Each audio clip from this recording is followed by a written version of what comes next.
Close कर दे marriage. Possible है कि शादी हो जाने के बावजूद भी पैसे खिला के शादी को कैंसिल करा देते हैं। उनके फादर की गवर्नमेंट जॉब है, तो बाद में अगर उनके फादर को कुछ हो जाता है तो क्या उन्हें अनुकंपा मिल सकता है? अगर उनकी फैमिली अगेंस्ट है फिर भी, और उनके एक भाई भी है। लेकिन वैसे आप बात ही क्यों कर रहे हो ये कि फादर अगर रिटायर हो गए तो अनुकंपा की नौकरी, मतलब थोड़ा अजीब सा लग रहा है। देखिए मैं ऑनेस्टली आपको मैं बताऊं, वीडियो जा रहा है, ये वीडियो बन रहा है। अगर कल को मेरे स्टेटमेंट एक बार को चेंज नहीं करवाएं तो लेकिन उनकी फैमिली पे कोई दिक्कत ना आए या उनको कोई दिक्कत। इस समय जान सकते हो कि जब हम मैरिज रजिस्ट्रार के सामने होंगे तो वो हमसे जाके क्वेश्चन कर सकते हैं। अगर आप कहीं और से मैरिज करते हो तो वो चंडीगढ़ में वैलिड नहीं मानी जाएगी। नहीं। तो सर जैसे कि मेरे पेरेंट्स को मैं नहीं बताना चाहती हूँ ऑलरेडी डिवोर्स है, तो मैं विटनेस बना के अपने पेरेंट्स को ला सकती हूँ या नहीं? उन्हें तो पता चल जाएगा। फिर दिल्ली में करना चाहो दिल्ली में कर सकते हो, गाजियाबाद से चाहो गाजियाबाद से कर सकते हो।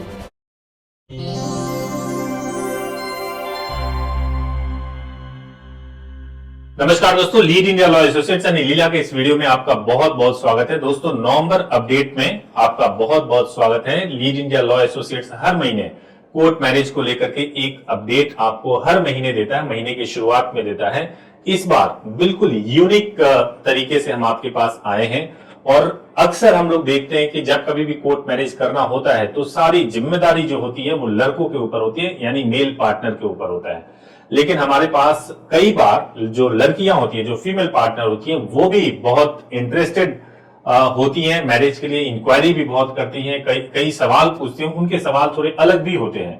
तो इस बार हमारे साथ में एक मैं बोलूंगा कि ये दोनों फ्रेंड हैं और दोनों को ही अपने पार्टनर के साथ शादी करना है। हमने उनको इन्वाइट किया इस शो में और उनको कहा कि आप आइए और अपने सवाल पूछिए, ताकि आप भी अवेयर हो सकें, जान सकें कि कोर्ट मैरिज से संबंधित लड़कियों के पर्टिकुलर क्या सवाल होते हैं और वो किस तरीके से कोर्ट मैरिज की इंक्वायरी करती हैं। तो आप शुरू से एंड तक बने रहिएगा। सबसे पहले मैं इंट्रोड्यूस कराता हूँ, आप कहाँ से आई और क्या नाम है आपका? सर मेरा नाम यशिका तलवार है और मैं पंजाब होशियारपुर से आई ओके, हूँ। और आप? मुस्कान नाम है सर मेरा, मैं यूपी से आई हूँ। Okay great. तो आप लोगों ने कैसे सोचा, मतलब आप लोग जो है खुद ही आप बहुत आगे बढ़ करके कोर्ट मैरिज की इंक्वायरी करने के लिए आए हो और इतनी दूर से? क्या आप दिल्ली में रहकर पढ़ाई करते हो, जॉब करते हो, क्या करते हो आप? सर मेरा नेटिव यूपी है बट मेरा born and brought up Delhi है। Okay great. और आपका? मैं तो सर यहाँ पे स्टडी परस्यू कर रही हूँ नियर बाय करोल बाग, तो ठीक वहाँ है। पे परस्यू कर रही हूँ, इसलिए मैं यहाँ पे आ गई हूँ। Okay great. तो क्या पूछना है बताइए। मैं पूछती हूँ सर। हाँ। देखिए मेरा नाम मुस्कान है और जो मेरा पार्टनर है उनका नाम आकाश है। ओके। तो उनका ना डाइवोर्स हो रखा है। हम्म। तो मेरे को ज्यादा क्वेरीज इसलिए है क्योंकि मैं अनमैरिड हूँ, उनका ऑलरेडी डिवोर्स हो रखा है, तो ठीक है। उनको बहुत सारी कंफ्यूजन है। ओके। तो मैं अपने पेरेंट्स को तो नहीं बताना चाहती कि उनका डिवोर्स हो रखा है और मैं शादी करना चाहती हूँ। मेरे पेरेंट्स रेडी हैं बट उनके पेरेंट्स रेडी नहीं हैं। तो क्या किसी तरह से मेरे पेरेंट्स को पता चल सकता है कि उनका ऑलरेडी डिवोर्स हो रखा है? ग्रेट, बहुत अच्छा। और सबसे पहले आप बताओ आपकी एज कितनी है? सर मेरी 23 एज है। 23 एज है। और आप स्टडी कर रहे हो या वर्किंग हो? Sir working. वर्किंग हो, ओके। देखो सबसे पहली बार आपने क्या ये श्योरिटी किया है कि उनका डिवोर्स हुआ भी है या नहीं हुआ है? यस सर, मैंने डिवोर्स डिग्री देखी है। डिवोर्स डिग्री देखी है, एक बार मुझे भी आप दिखाइएगा, ठीक है? उसके बाद से आप छिपाना क्यों चाहते हो? आप क्यों चाहते हो कि पेरेंट्स को ना बताओ, बिना बताए हुए आप शादी करो? सर क्योंकि आज भी सोसाइटी उतनी ओपन माइंडेड नहीं हुई है। मेरे Okay. पेरेंट्स नहीं मानेंगे। अगर उनका ऑलरेडी डिवोर्स हो रखा है तो मेरे पेरेंट्स नहीं मानेंगे। तो ऑब्वियसली काफी एज गैप भी होगा अगर वो Yes, sir. डिवोर्स हैं तो। कितना एज गैप है? 10 years। 10 ईयर्स का है। तो आपको इससे कोई प्रॉब्लम नहीं? No sir. आप खुद इंक्वायरी करने के लिए आई हैं? Yes, आपको क्या प्रेशर फील नहीं होता है कि 10 ईयर्स अपने से ज्यादा उम्र के व्यक्ति के साथ शादी करनी है? बच्चे भी हैं उनके? No sir. बच्चे नहीं है। तो क्या आप लोग शादी से पहले से एक दूसरे को जानते थे? No sir. शादी के बाद? तो आप बिल्कुल श्योर हो कि आपको उनसे शादी करनी है? Yes sir. कितने टाइम से रिलेशनशिप में हो आप? 8 years। 8 ईयर्स से रिलेशनशिप में हो, ओके। तो 8 ईयर्स से रिलेशनशिप में हो तो फिर तो जो है मतलब उनकी शादी को कितने साल हो गए? उनकी शादी 1 साल में डिवोर्स हो गया था उनका, मतलब 1.5 साल हुए थे शादी को और फिर उनका डिवोर्स हो गया था। ओके ग्रेट ग्रेट ग्रेट, चलिए ठीक है। देखिए लीगली तो कोई प्रॉब्लम नहीं है, लेकिन मैं ये जरूर बोलूंगा अगर आप अपने पेरेंट्स को नहीं बताना चाहते हो और इस बात को हाइड करके कि वो डिवोर्स्ड है और आप शादी करना चाहते हो तो पेरेंट्स को नहीं पता चलेगा। हाँ, जो सर्टिफिकेट आपको मिलता है आर्य समाज का, उसमें मैरिटल स्टेटस लिखा जाता है कि जिस दिन शादी हुई आपकी उस दिन आपकी मैरिटल स्टेटस क्या थी। अब उस पे अगर कोई सर्टिफिकेट देखेगा तो उसको पता चल जाएगा कि जो व्यक्ति जिनसे आपने शादी किया है वो पहले से तलाकशुदा थे, तो उनका मैरिटल स्टेटस जो आएगा वो डिवोर्स्ड का आएगा।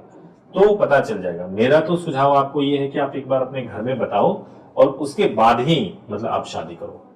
ठीक है सर, अगर मैं अपने पेरेंट्स को अपना सर्टिफिकेट नहीं दिखाऊं मैरिज का, तो क्या फिर भी किसी तरह से मेरे पेरेंट्स पता कर सकते हैं? अगर सर्टिफिकेट नहीं दिखाओगे तो पता नहीं कर सकते। अगर सर्टिफिकेट नहीं दिखाओगे, अब वो बहुत डेप्थ में जाए, कोर्ट में जाके पता करने लगे, कोई और बता दे, तो वो कह नहीं सकते। हमारी तरफ से कोई इन्फॉर्मेशन नहीं जाता, और सर्टिफिकेट नहीं दिखाओगे तो पता नहीं चलेगा, ठीक है ना।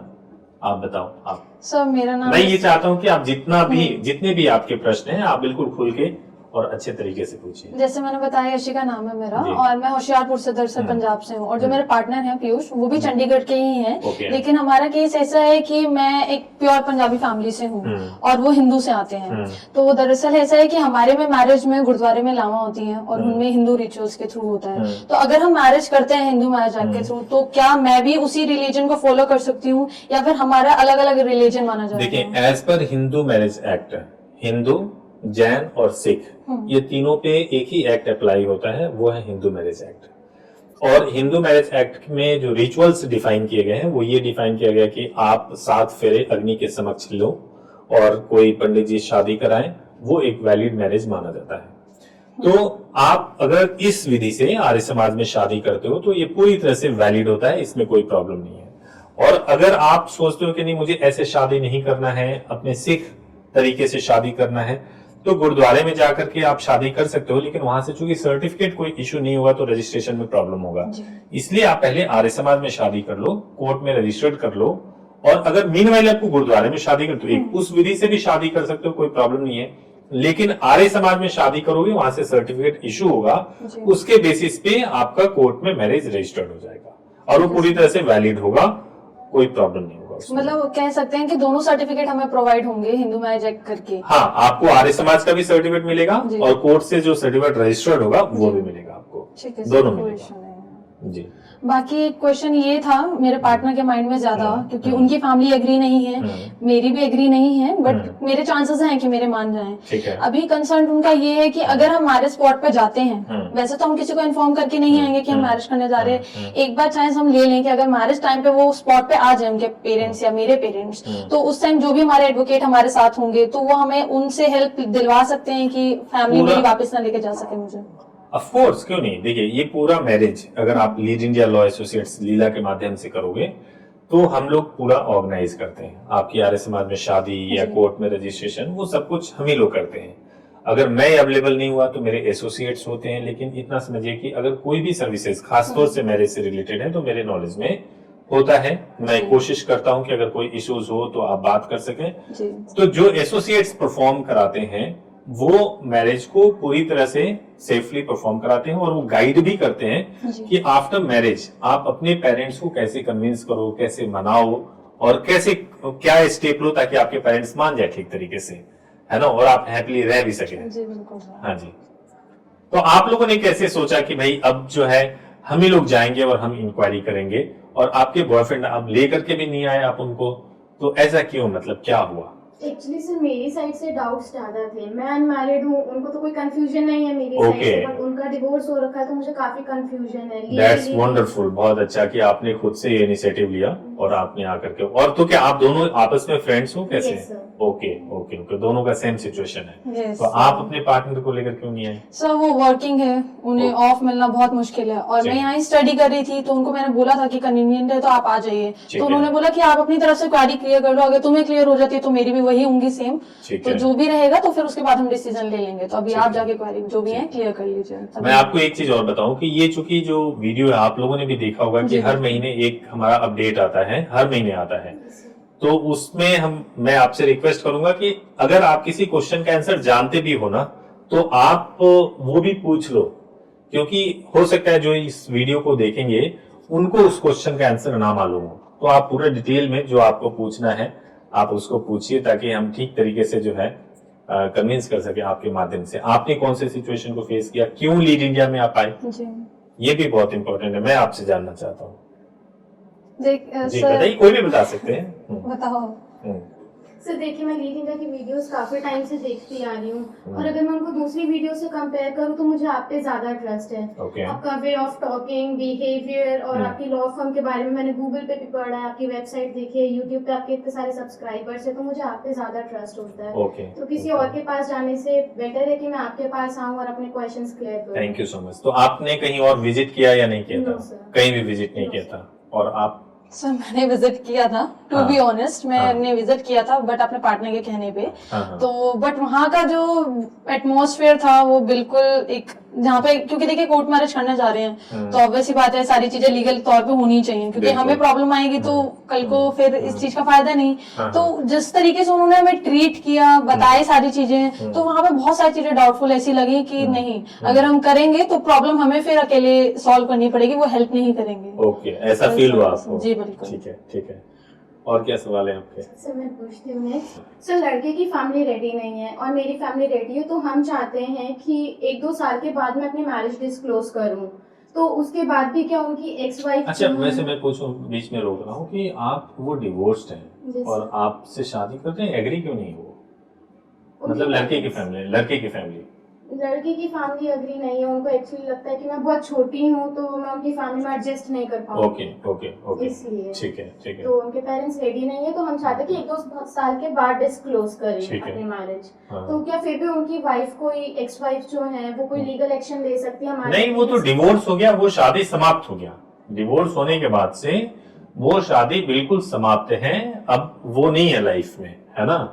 अगर आप तैयार हो कि आपको डिवोर्स व्यक्ति से शादी करनी है तो कोई प्रॉब्लम नहीं, ये आपका अपना कॉल है, आपकी अपनी चॉइस है, इसमें कोई आपको कोई प्रॉब्लम नहीं क्रिएट कर सकता। और सर क्या मेरी फैमिली को कोई दिक्कत आ सकती है अगर उनके पेरेंट्स एफआईआर करवा दे बाद में कि नहीं हमें ये लड़की नहीं पसंद, तो मेरी फैमिली को आगे चल के कोई इश्यू तो नहीं आ सकता? नहीं, बिल्कुल नहीं। एक बार आप लीगली अगर आप हस्बैंड वाइफ बन जाते हो, आप शादी कर लेते हो, तो उसके बाद से कोई भी फैमिली अगर एफआईआर करवाती है तो वो अगेंस्ट द लॉ होगा और आपको उसके लिए पुलिस से प्रॉपर प्रोटेक्शन मिल सकता है, इवन आपको कोर्ट से भी प्रॉपर प्रोटेक्शन मिल सकता है, और इसमें पूरी हेल्प लीड इंडिया के माध्यम से मिल सकता है आपको। चाहे सिर्फ शादी के कितने टाइम के बाद में मैं डिस्क्लोज करूं, मैं आपके पास आके हेल्प ले सकती हूँ? बिल्कुल, कभी भी आप डिस्क्लोज कर सकते हो, कोई इश्यू नहीं है। बेसिकली मेरा कंसर्न ये है सर कि अभी जैसे कि हमने आपके जो लॉ एसोसिएट्स, आपके जो एग्जीक्यूटिव्स हैं उनसे बात की थी हमने, तो अब जैसे कि हम पंजाब से हैं तो हमें दिल्ली का प्रोसीजर है हमारा 2 दिन का। अब उसमें क्वेरी हमारी ये थी कि जैसे कि हम 2 दिन के लिए आते हैं, दिल्ली में स्टे भी करेंगे, फर्स्ट डे तो हमारा आर्य समाज है, लेकिन उसके बीच में अगर एफआईआर हो जाती है, क्योंकि हमने इंटीमेशन का भी प्रोसीजर यहाँ पे पता किया था, तो उसमें भी 2 दिन के लिए बोला गया है।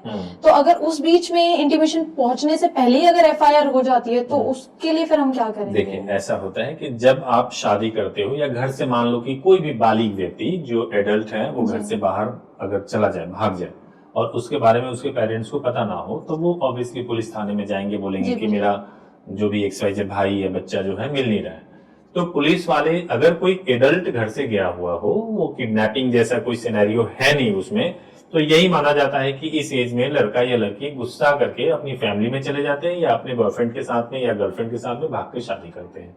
तो इसके लिए 48 आवर्स से 72 आवर्स तक वेट किया जाता है, तब तक पुलिस गुमशुदा मान करके चलती है और उतने टाइम तक वेट किया जाता है। अब 48 to 72 आवर्स का मतलब ये होता है कि 2 दिन का मतलब 24 घंटे या 48 घंटे, इसमें आपकी शादी हो गई, रजिस्टर्ड हो गई, ठीक है जी। अब उसके बाद से हमने इंटीमेशन भिजवाया। इंटीमेशन जो भिजवाया जाता है, वो जो रिसिप्ट आपको मिलता है इंटीमेशन भेजने के बाद से, कुरियर का रिसिप्ट जो मिलता है, उसकी वैल्यू होती है। आप पुलिस थाने में जा सकते हो, आप उसके बाद कहीं भी जा सकते हो और उनको बोल सकते हो कि शादी करने के बाद से हमने तुरंत आपको सूचना भिजवा दिया था, तुरंत आपको बता दिया था कि भाई हम लोग जो है हमने शादी किया हुआ है, तो फिर उसमें कोई इश्यू नहीं होता है, कोई एफआईआर या किसी तरह की कोई इश्यूज नहीं होती। इनकेस एफआईआर रजिस्टर्ड भी हो गया तो इंटीमेशन लेटर का रिसिप्ट या ये प्रूफ दिखाने पे कि हमने आपको प्रॉपर्ली सूचना भेजा था, वो एफआईआर को रद्द कराने में भी बहुत सहायता मिलती है और इजीली हो भी जाता है। सर क्या मैं जान सकती हूँ कि आप इंटीमेशन में लिख के क्या भेजते हैं? ऑफ कोर्स देखिए, ये बहुत अच्छा क्वेश्चन है। इंटीमेशन में हम लोग ये लिख करके भेजते हैं कि लड़का या लड़की, इन दोनों की एज ये है, इनका एड्रेस ये है, इस दिन इस तारीख को इन्होंने यहाँ से शादी किया है, वो आर्य समाज का एड्रेस दिया जाता है, कोर्ट का एड्रेस दिया जाता है, और इन लॉज के मुताबिक इनको यह अधिकार है कि साथ में रह सके, पीसफुली साथ में रह सके, और इनको पुलिस से सुरक्षा की आवश्यकता है ताकि ये साथ में रह के अपने जीवन को व्यतीत कर सके। कॉन्स्टिट्यूशन इनको अधिकार देता है कि साथ में रह सके। ऐसा करके उनको भेजा जाता है, और चूंकि हमारी तरफ से भेजा जाता है, एक एडवोकेट की तरफ से भेजा जाता है, तो उसका बहुत प्रभाव होता है पुलिस के ऊपर, और पुलिस कोई भी गलत स्टेप लेने से पहले बहुत डरती है। पर सर अगर जैसे कि मेरे पार्टनर के पेरेंट्स रेडी नहीं हैं और फिर भी वो आगे पुलिस को पैसा खिलाते हैं और फिर भी हमारे अगेंस्ट लीगल एक्शन लिया जा सकता है अगर वो पुलिस को पैसा खिला दे थाने में? तो देखो, अगर पुलिस को कोई पैसा खिलाएगा तो पुलिस के भी गलत करने का एक लिमिटेशन है। कोई भी व्यक्ति इस लेवल पे जाकर के कुछ ऐसा नहीं कर सकता जिससे कि उसकी नौकरी चली जाए। फॉर एग्जाम्पल मैं एक बात बताऊं, जैसे मान लीजिए कि आप गए थाने में, या आपके पार्टनर ने थाने में, उनके घर के लोगों ने थाने में कंप्लेन कर दिया। कंप्लेन ये बोलेंगे, सबसे पहली बात तो वो लड़के हैं, वो क्या कंप्लेन करेंगे कि लड़की उनको भगा के लेके गई। ये कंप्लेन चलेगा नहीं कि लड़की भगा के ले गई, ठीक है। चलिए फिर भी वो कह देते हैं कि मैंने जब पहले आपसे बात किया था तो आप बता रही थी थोड़ा रीच है वो। अगर वो ज्यादा रिच है, वो ये बोलेंगे क्या लड़की ने ट्रैप कर लिया, और वो एक शादी का एक्सपीरियंस उनको है और वो ट्रैप हो भी गए, तो ये तो पॉसिबल नहीं है ना। तो ये अपने दिमाग से बिल्कुल निकाल दीजिए कि पैसे खिला देने से कोई पुलिस वाला कर पाएगा कुछ भी, क्योंकि कोई स्कोप है ही नहीं। जब आपके पास प्रॉपर मैरिज सर्टिफिकेट है और वैसे भी आप एक लड़की हो, तो आप पे ये आरोप लगना बहुत मुश्किल है कि आपने लड़के को ट्रैप किया है ना। तो इसकी संभावना बहुत ही कम है। ठीक है सर, तो जैसे कि मैं आगे सेफ्टी पर्पस के लिए चाह रही हूँ कि मैं इंटीमेशन भी कराऊं, और मैंने आपकी वीडियोस में देखा है न्यूज़पेपर फीड के बारे में। तो सर मैं जानना चाहती हूँ कि उसके क्या बेनिफिट्स हैं अगर मैं करवाऊंगी तो? इंटीमेशन मैंने आप लोगों को क्लियर है? Yes sir. अगर न्यूज़पेपर पब्लिकेशन का ये होता है कि पुलिस आमतौर से एक आरोप लगाती है, ये ओवर द टाइम जब मैरिजेज होता है तो हम देखते हैं उसमें आरोप ये लगाती है कि आप लोग घर से भागे और आपने शादी जाकर कहीं और कर लिया, और शादी कहीं और करने के बाद से आपकी शादी पे हमें संदेह है, पुलिस वाले कहते हैं। और चूंकि आप दो लोग थे, केवल 2 विटनेस थे, हमें ये जांच करना है कि सही तरीके से शादी हुई या नहीं। हमारा ये कहना होता है कि पहले कपल आए, उन्होंने पहले शादी किया, उसके बाद से कोर्ट गए, वहां कोर्ट में रजिस्टर कराया, और उसके बाद से एक न्यूज़पेपर में उन्होंने अपनी शादी को डिस्क्लोज भी कर दिया, पब्लिक भी कर दिया। तो वो प्राइवेट शादी रही नहीं, अब तो वो पब्लिक हो गई है, न्यूज़पेपर में चला गया। तो एक प्रश्न आता है, क्या वो पब्लिकली चला जाएगा, सबको मालूम चल जाएगा? तो ऐसा भी नहीं है। सब्सक्राइबर बेस्ड न्यूज़पेपर हो, नेशनल न्यूज़पेपर है, लेकिन सब्सक्राइबर बेस्ड होने की वजह से वो कम लोगों तक जाता है। मतलब जो सब्सक्राइबर होते हैं केवल उनको जाता है, और सब्सक्राइबर जो दूसरे न्यूज़पेपर वाले होते हैं वही हो सकते हैं। तो इसलिए डिस्क्लोज होने का भी कोई क्वेश्चन नहीं है, और इससे बहुत बेनिफिट रहता है। एक और बात मैं आपसे कहता हूं, इससे रिलेटेड, शायद आपको नहीं पता होगा, कई लोग यह भी सवाल कर देते हैं कि भाई हम कहीं और जाके शादी क्यों करें, गाजियाबाद, दिल्ली या मुंबई में क्यों करें, अपने स्टेट में क्यों ना करें। देखिए, अगर कोई व्यक्ति अपने स्टेट में शादी करता है, जैसे कोई तेलंगाना का है और तेलंगाना में ही शादी करना चाहता है, तो तेलंगाना में अगर आप शादी करते हो तो आपके माँ बाप भी तेलंगाना के हैं, वहां का लॉ, वहां का सिस्टम, सब कुछ वो जानते हैं, अवेयर हैं, और वहां जो एडवोकेट शादी कराएगा वो भी अवेयर है, वहां की मानसिकता एक जैसी है। तो पॉसिबल है कि वो तुरंत डिस्क्लोज कर दे मैरिज को, पॉसिबल है कि वहां पे ट्रैप कर ले आपको, पॉसिबल है कि शादी हो जाने के बावजूद भी पैसे खिला के शादी को कैंसिल करा दिया जाए। तो लोकल में शादी करना बिल्कुल भी सेफ नहीं होता, अनलेस एंड अनटिल आपके फादर एंड मदर रेडी हो। अगर आपके पेरेंट्स रेडी हैं तब आप लोकल में कर सकते हैं। अगर आपको लव मैरिज करना है तो आपको कोशिश करना चाहिए कि एटलीस्ट दूसरे स्टेट में करें, जी, है ना। क्वारी सर, एक चीज ये भी आता है माइंड में डाउट कि जैसे कि अभी आर्य समाज ही बोला जाता है कि सिर्फ वो ही रजिस्टर कर सकते हैं, तो ऐसा क्यों है? क्योंकि नॉर्मल बहुत सारे और भी समाज हैं जो मैरिज परफॉर्म करवाते हैं, लेकिन आर्य समाज ही क्यों केवल रजिस्टर्ड कर सकता है कोर्ट में, या और कोई मंदिर जैसे कि हम कर लें, तो फिर वो एसडीएम क्यों नहीं रजिस्टर्ड मैं आपको बताता हूँ, बहुत अच्छा क्वेश्चन आप लोग पूछ रहे हो। देखो, क्या होता है कि आर्य समाज जो है ये प्रॉपरली मैरिज को कराते हैं और सर्टिफिकेट इशू करते हैं। सपोज मान लो कि आप किसी गुरुद्वारे में जाते हो, अगर कोई गुरुद्वारा वाला मैरिज कराने के बाद से वो सर्टिफिकेट भी इशू कर रहा हो शादी का, और रिकॉर्ड भी मेंटेन कर रहा हो, यानी प्रॉपरली वो सारा काम कर रहा हो, तो उसकी भी शादी वैलिड है। अच्छा। लेकिन होता क्या, जो रजिस्टर्ड नहीं है उनको आज कोई क्लाइंट मिल गया या कोई व्यक्ति मिल गया, आज उन्होंने शादी करा दी, कोई व्यक्ति उसके लिए हायर नहीं किया, किसी की रिस्पॉन्सिबिलिटी नहीं है शादी कराने की, है ना, कोई उसकी जिम्मेदारी नहीं ले रहा है, कल को आप कोर्ट में जाते हो, केस हो जाता है कि शादी की वैलिडिटी पे ही क्वेश्चन उठ जाता है, तो उस समय वो गुरुद्वारा कोर्ट में आके कुछ नहीं बोलता, नहीं बताता कि भाई हमने शादी कराई थी, और उसके सर्टिफिकेट की कोई वैल्यू भी नहीं होती। इसीलिए आर्य समाज से कराना चाहिए, क्योंकि वो एक रजिस्टर्ड संस्था होता है, वहां पे कराएंगे तो वो प्रॉपरली लॉ के अंतर्गत रजिस्टर्ड है, वो इनकार नहीं कर सकते कि हमने शादी नहीं कराई है। लेकिन ये जरूर देख लें कि जिस आर्य समाज से शादी कर रहे हैं वो रजिस्टर्ड होना चाहिए। एक और चीज मैं ऐड करता हूं, रजिस्टर्ड होने का आप चेक कैसे करोगे कि कोई आर्य समाज रजिस्टर्ड है? तो उसके लिए एक बहुत अच्छा मेथड है, वो ये कि अगर अब खाली आप आर्य समाज में शादी कर रहे हो तो आप नहीं चेक कर सकते, लेकिन अगर आपने आर्य समाज में शादी की और उसी सर्टिफिकेट को कोर्ट में जमा कराया और कोर्ट से भी आपको सर्टिफिकेट मिला, इट मींस कि आर्य समाज रजिस्टर्ड है, उसको कोर्ट ने एक्सेप्ट किया, तभी तो आर्य समाज का सर्टिफिकेट, कोर्ट का सर्टिफिकेट मिला। तो वो सबसे बेस्ट तरीका है जिसके थ्रू आप जांच कर सकते हो। सर मैं पूछ सकती हूँ कि जैसे कि उनके पेरेंट्स रेडी नहीं हैं, क्या उनके पेरेंट्स उनको डिसोन कर सकते हैं, प्रॉपर्टी में से बेदखल कर सकते हैं अपनी?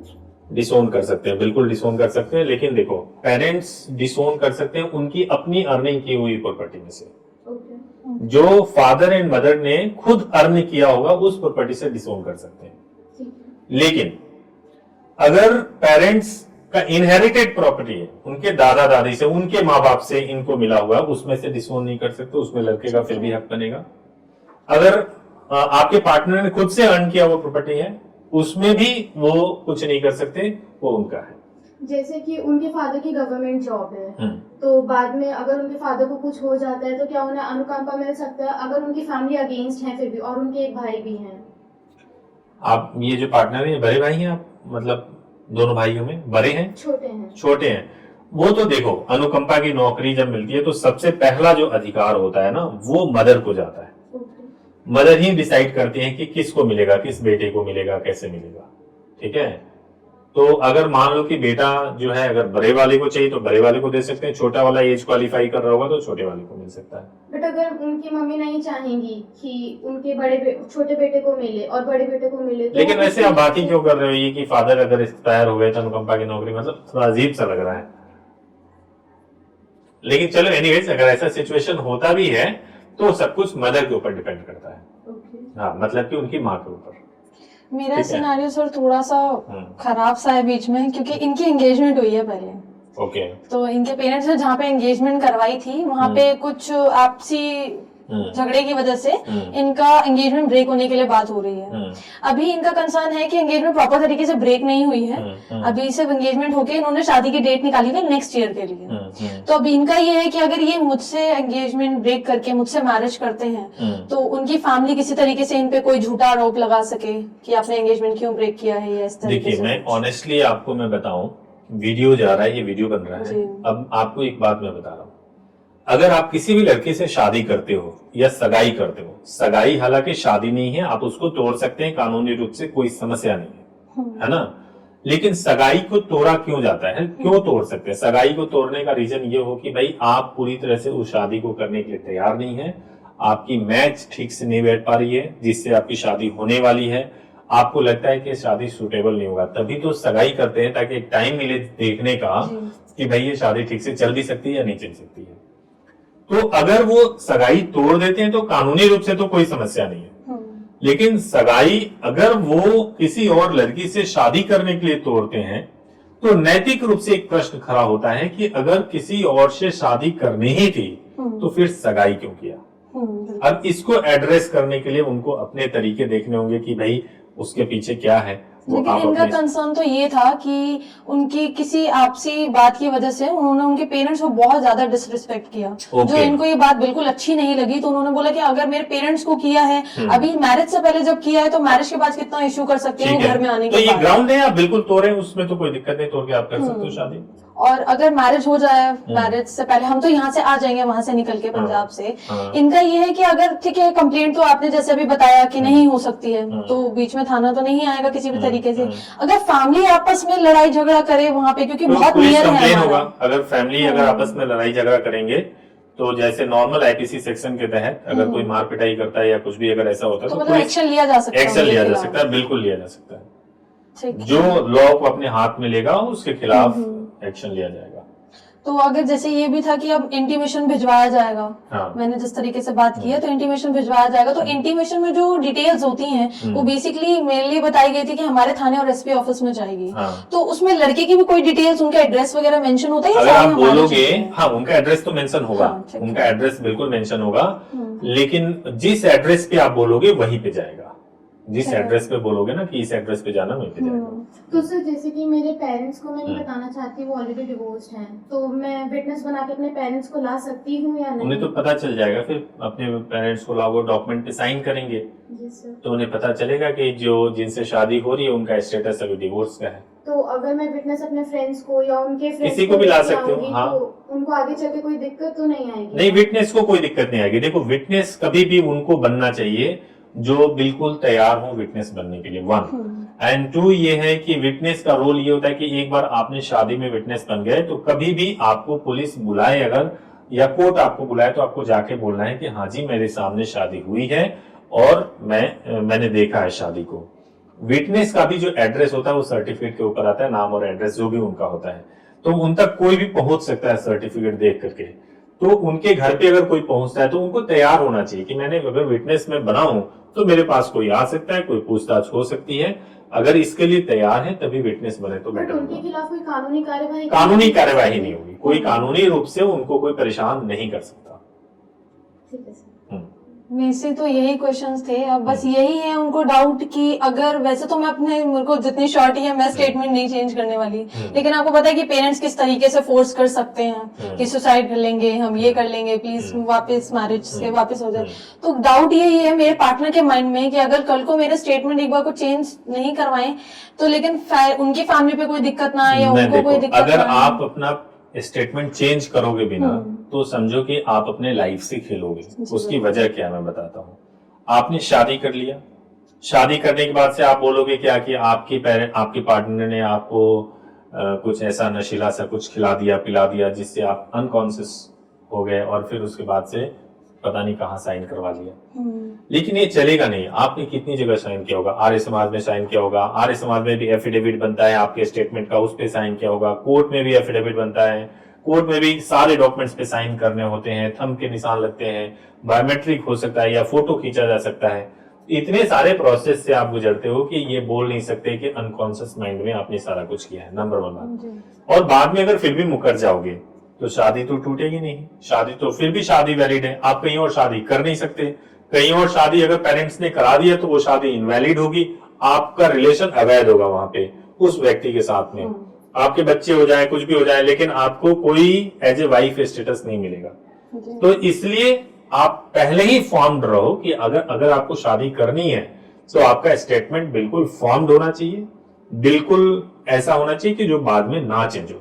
चाहे आप कई बार सोच लो, कई बार ये करो, और बॉयफ्रेंड या आपका पार्टनर आपको कन्विंस कर रहा है उससे ज्यादा प्रभावित मत हो। जब आप खुद तैयार हो तब जाओ शादी करने के लिए, और एक बार जब सोच लिया शादी करनी तो मुकरो मत उससे। मेरा तो ये सजेशन है। ठीक है सर, मैं जान सकती हूँ कि जब हम मैरिज रजिस्ट्रार के सामने होंगे तो वो हमसे क्या क्या क्वेश्चन कर सकते हैं? देखिए, सबसे पहली बात तो ये है ना कि जब आप मैरिज रजिस्ट्रार के पास में डायरेक्टली जाने की कोई जरूरत नहीं होती है। आपके जो डॉक्यूमेंट्स होते हैं वो डॉक्यूमेंट्स मैरिज रजिस्ट्रार के पास में भेजे जाते हैं। आपके स्टेटमेंट की जो कॉपी होती है वो भी मैरिज रजिस्ट्रार के सामने जाता है। उसको पूरा देखने के बाद से अगर उनको कहीं डाउट हो जाए तब वो बुलाते हैं। एक और इम्पोर्टेंट बात है कि अगर कोई संस्था जो कि बहुत रेपुटेड है, बार बार कई सारे लोगों का काम वो करा रही है, मैरिज रजिस्ट्रार को भी एक दूसरे को जानते हैं, तो कभी कपल को बुला के कोई परेशान करने वाला कुछ होता नहीं, कभी कोई क्वेश्चन पूछा ही नहीं जाता है। केवल बेसिक चीज ये है कि आपके डॉक्यूमेंट्स वैलिड होने चाहिए, आप प्रॉपर वे में सारे सिग्नेचर आपस में मैच कर रहे हैं, सब कुछ ओके है, तो कोई सवाल वहां पे नहीं पूछे जाते, कोई भी ऑकवर्ड चीज नहीं होता। अब ये मेरा तो ये था कि हम चंडीगढ़ के वो रहने वाले में होशियारपुर की, तो ये चंडीगढ़ हाई कोर्ट गए थे पता करने मैरिज के प्रोसीजर के लिए कि क्या है सारी चीजें। तो वहां के वकील ने एक डाउट हमारे माइंड में क्रिएट किया कि उन्होंने बोला कि अगर आप कहीं और से मैरिज करते हो तो वो चंडीगढ़ में वैलिड नहीं मानी जाएगी। नहीं, बिल्कुल गलत है। और मैं खास तौर से मैं आपको कहूंगा कि चंडीगढ़ के लोगों को मालूम होना चाहिए, पंजाब के लोगों को, पंजाब में मैरिज आप गुरुद्वारे में या कहीं भी कर लो, उस पर तो कोई रेस्ट्रिक्शन नहीं है। लेकिन कोर्ट में रजिस्ट्रेशन कराना अभी भी वहां बहुत मुश्किल है और कोर्ट में रजिस्ट्रेशन नहीं हो पाता है। अधिकांश लोगों का प्रैक्टिस ये है कि वो मैरिज कराते हैं और सीधे हाई कोर्ट में मैरिज का जो आर्य समाज या गुरुद्वारे से मिलता है उसको लेके हाई कोर्ट में जाते हैं और कहते हैं प्रोटेक्शन ऑर्डर के लिए। अब प्रोटेक्शन ऑर्डर मैरिज सर्टिफिकेट नहीं है, वो कोर्ट का मैरिज सर्टिफिकेट नहीं है, उसमें आपके 40-50 हजार रुपए खर्चा भी हो जाते हैं और वो प्रॉपर वैलिड नहीं है। अगर आप स्पाउस वीजा लेना हो, कनाडा जाना हो, कहीं भी जाना हो, वो काम नहीं करेगा। और जो लोग ये कहते हैं कि आप चंडीगढ़ के हो तो आप दिल्ली में नहीं कर सकते, बिल्कुल झूठी और गलत बात है। उसकी वजह मैं बताता हूं क्यों। कि अगर आप मान लीजिए कि ऑल ओवर इंडिया में कहीं के भी रहने वाले हो, दिल्ली में कहीं से भी, इंडिया के कहीं का भी कोई व्यक्ति क्यों ना हो, आके मैरिज भी कर सकता है और उसको कोर्ट में रजिस्टर्ड भी करा सकता है।